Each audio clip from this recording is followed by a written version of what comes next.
Hey everyone, welcome to Adventures in Everyday Cooking, where every day can be an adventure in your kitchen. My name is Heather, and today's adventure is a copycat recipe.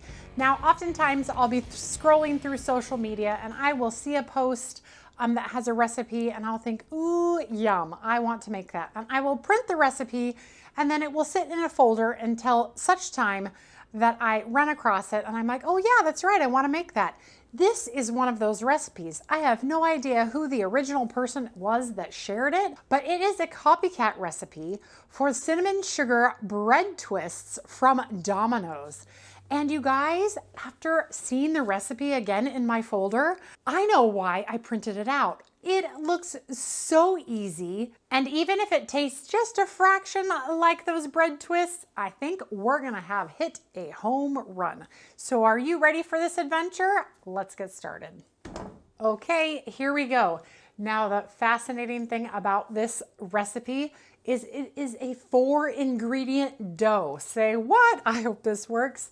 We need butter and cinnamon and sugar at the end after they're baked, but 4 ingredients for everything else. And we're gonna make them in the air fryer. So let's just get started. So here I have 1 cup of all-purpose flour, 1 teaspoon of baking powder, and 1/8 teaspoon of table salt. If you're using kosher salt, use 1/4 teaspoon. And this is gonna make 6 twists. So if you're making it for a big get together or something, definitely double your recipe, but I'm just gonna make 6.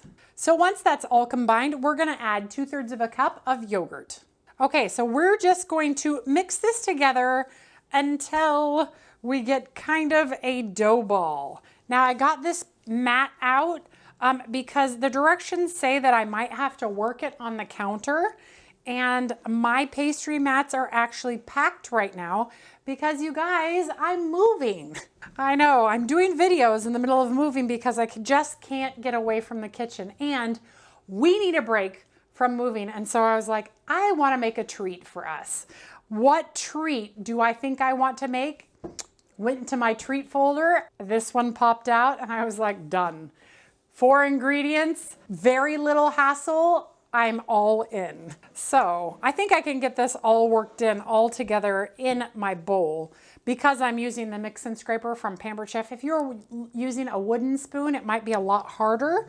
But because I'm able to like squish the dough around, I think this is gonna work out just fine and I don't have to dirty one more thing. Okay, it says I'm supposed to be able to work this dough into a smooth ball. I'm not sure that's possible. Let me get some more flour. Okay, I have some flour, and I know I just said I wasn't gonna work it on the counter, but I feel like either my mixture is off a little bit, which it did have weight measurements. I should have weighed it.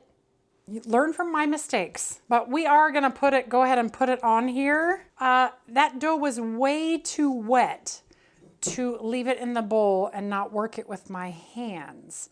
So I'll just gonna work a little bit more flour into it and make it in a nice ball, and then we will go from there. Okay, just the addition of that extra flour was what it needed. So definitely measure your flour if you can.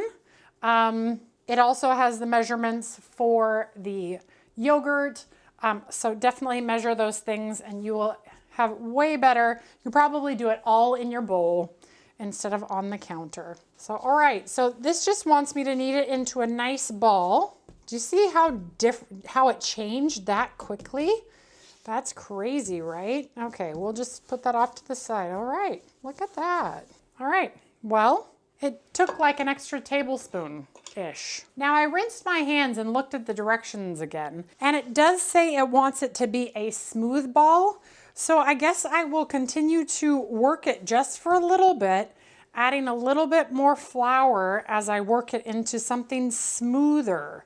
Because that is definitely, I wouldn't have called the ball that I stopped with just a second ago very smooth. I mean, it definitely wasn't rough, but I would not. That is in no baker's idea was that smooth. See, much more smooth of a ball, even though now it's a disc. But I wanted a disc now because I need to chop it into pieces. So I'm just gonna take a knife because my bench scraper is packed, and we are gonna cut this into 6 equal pieces. So I'll first cut it in half, and then I will just cut it kind of into triangles so that I have 6 kind of even pieces. If some are a little bigger than others, it's okay. I'm human, it's okay. All right, the next thing we are gonna do is we are gonna spray the tray of your air fryer. So I'm gonna use the tray of the Pampered Chef air fryer, and we are also going to use the Glaze tray. So I'm gonna go ahead and spray that as well. This is really non-stick, so I don't think I really needed to spray it, but I'm going by the directions. We'll go with that. Okay, so let me grab a little bit more flour here, and I'm gonna flour up my palms just a little bit, and we are gonna roll these into ropes. So you may need the counter to help you, says the directions, and we're gonna kind of make them into like pretzel ropes. If you've ever made big, thick pretzels, that's kind of the same idea. And we want to make them about 8 inches long. So that's about the length of a piece of paper. Okay, so now we're just going to make a little ribbon like this, give it one twist like that, and there we have it. And we're gonna get it right onto our baking tray. So I'm gonna do 3 on the Pampered Chef air fryer tray and 3 inside the Glaze tray.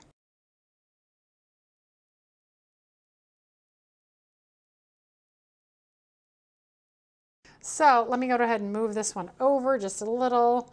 So there's plenty of room for them to expand. And now we are gonna cover these with oil. So let's just cover them with some spray oil like so. And into the air fryer, they're gonna go at 350 for about 15-ish minutes. Now, if you don't have an air fryer, but you definitely want to make this recipe, put them in a 350 oven for about 30 to 35 minutes. But here we go, let's get those in. And I'm gonna slide it right into the middle of our air fryer. I'm going to push custom 350, 50 minutes. And then over here to the Glaze. Power, 15 minutes, 350, go. All right, I will be back here in 15 minutes to show you how to dress them up and to show you how delicious I think they're going to be. You guys, that was so easy. If these are delicious, I'm gonna get real fat real quick, even during a move. All right, we'll be back. They're both done. It is time to get these out and see what we think. All right, these are the Pampered Chef ones. Look good. And these are the Glaze ones. They also look good. Ooh, nice and crispy. All right, the next thing we are gonna do, they look like they cooked identically. So regardless of what air fryer you have, they will cook all the same. All right, so we are gonna paint these with butter. Only paint the ones with butter that you're gonna eat right away.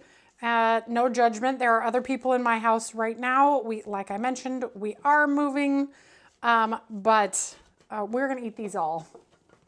So I'm wasting the calories on bread.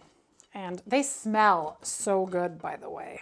Okay, and now we are going to sprinkle them with cinnamon and sugar. So in my sugar shaker right here, I have cinnamon and sugar that we use for cinnamon toast. So I am just gonna use my sugar shaker and shake it all over the top of these.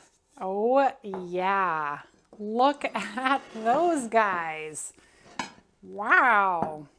Look at these beautiful bread twists. Look at that. Isn't that amazing? All right, they can look as pretty as they want, but we must know how they taste, because if they taste even a fraction as well as they taste from Domino's, this is a win. All right, tear it apart. Mmm. I love finding recipes like this. Oh goodness. Mmm. That is really good. So the first thing that I noticed is that it is a really stretchy, almost pretzel type dough. So as I'm chewing it, it's a very chewy dough, which is not a bad thing. The second thing I notice is that I feel like it needs a little bit more salt. So when I make these again, I will probably double the amount of salt, or yeah, I'll probably double the amount of salt because I feel like there needs to be a little bit more salt. I also feel like there even could be a tiny bit of sugar inside the dough, but I don't know if it's needed because the sugar on the outside, I could just put more sugar on the outside. For how easy that was, those are really good. Not bad. Would I say it was a copycat? No, but it is good. It is good enough that I will keep the recipe and do it again. All in all though, that's really good. I just don't know if I'd call it a copycat. All right, you guys. Well, if you enjoyed that adventure as much as I did, because these are really good, please give this video a like, share it with your friends, and subscribe to my channel. I do videos several times a week, and even though I'm moving, you will still see a video from me at least once a week, if not both times. The schedule may get a little here and there until I get settled into my new place, but soon you won't see this kitchen behind me, you will see another. But hopefully the transition goes smoothly and I will be in my new kitchen within the next couple weeks. So, all right, you guys, well, we will see you on the next adventure. If you have any ideas for me on what you'd like to see me adventure in next, leave it in the comments below. Otherwise, we'll see you next time. Bye.